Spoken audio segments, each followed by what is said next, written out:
राहुल जी, आज आपने नया खुलासा किया है कि कैसे वोट चोरी हो रही है। आपने पहले भी महादेवपुरा के बारे में बताया कि कैसे एडिशंस हो रही हैं, अब आपने बताया कैसे डिलीशंस हो रही हैं।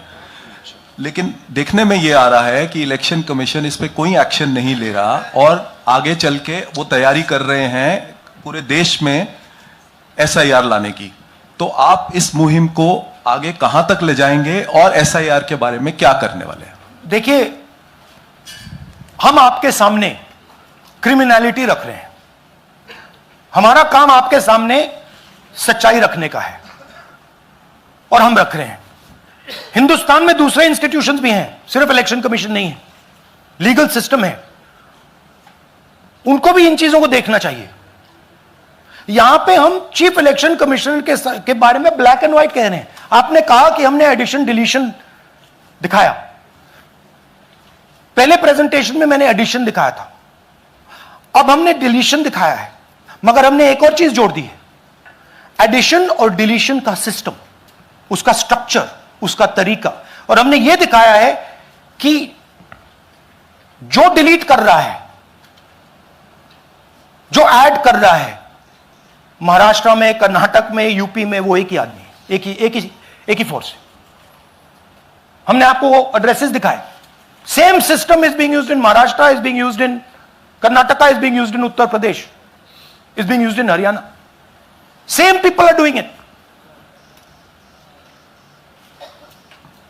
से Siddharth, ANI। Sir, this side sir.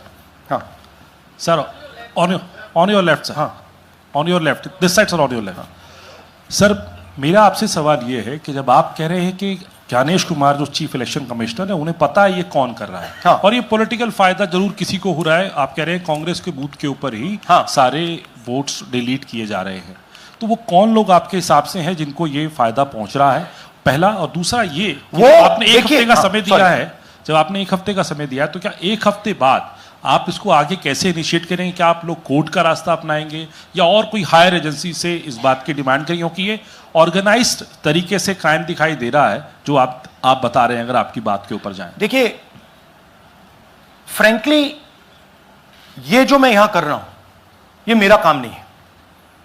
मेरा काम डेमोक्रेटिक सिस्टम में पार्टिसिपेट करने का है।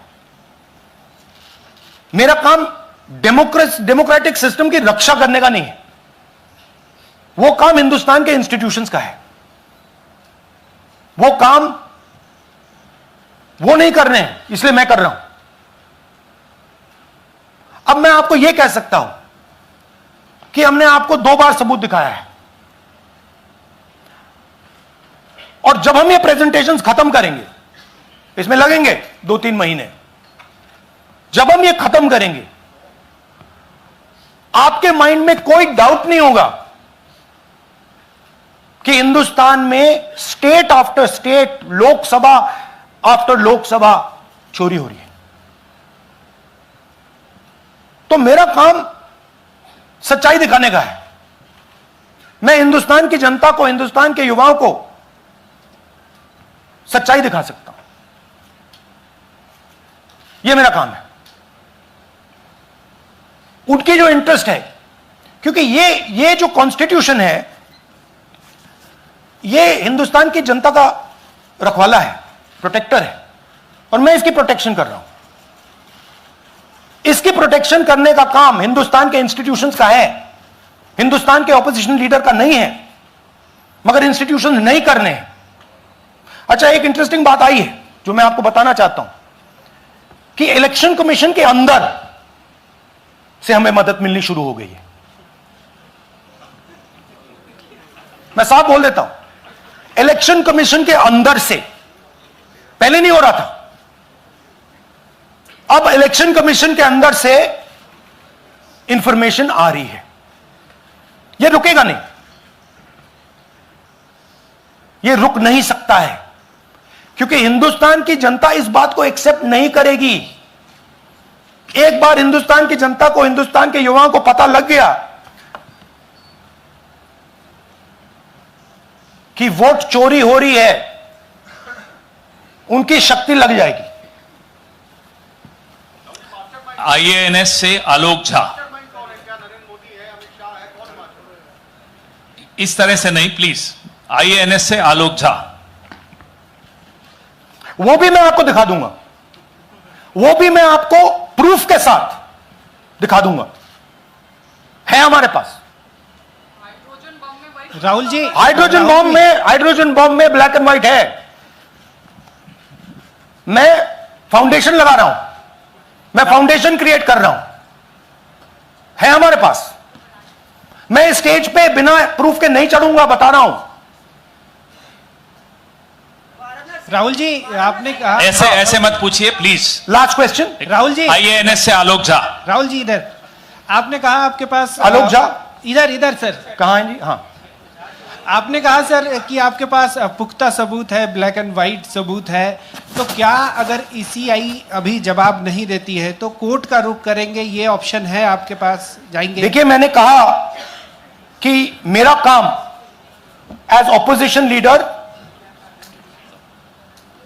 नॉर्मल सिचुएशन में मेरा काम ऑपोजिशन का रोल है, सरकार पे प्रेशर डालने का रोल है।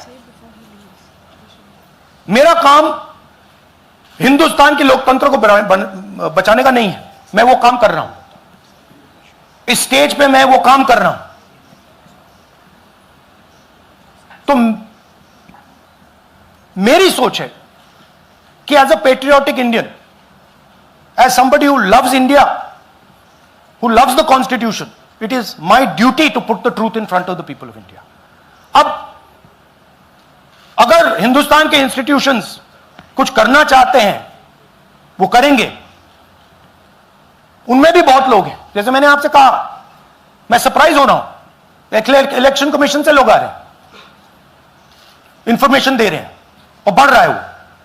क्या जब तक CEC ज्ञानेश कुमार अपने पद पर है, जैसा कि आप कह रहे हैं कि वो फ्री एंड फेयर इलेक्शन होने नहीं देंगे, तो तब तक इलेक्शन का मतलब क्या रह जाएगा? क्या आप इनको हटाए जाने के लिए आयोग को इस्तीफा देने की? हाँ, तो आप इमेजिन कीजिए, और ये शॉकिंग बात ये है बस कि ये अभी शुरू नहीं हुआ, ये 10-15 साल से चल रहा है। ये सिस्टम है, ये स्ट्रक्चर है। हिंदुस्तान की जो डेमोक्रेसी है वो हाईजैक हो गई है। I am shocked frankly.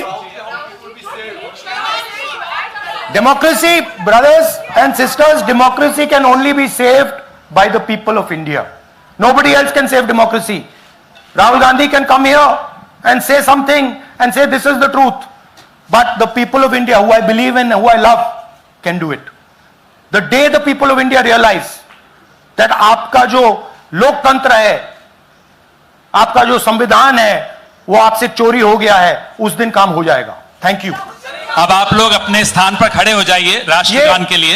ये है इनकी डिटेल लिस्ट, देख लीजिए। राष्ट्रगान के लिए अपने स्थान पर खड़े हो जाइए।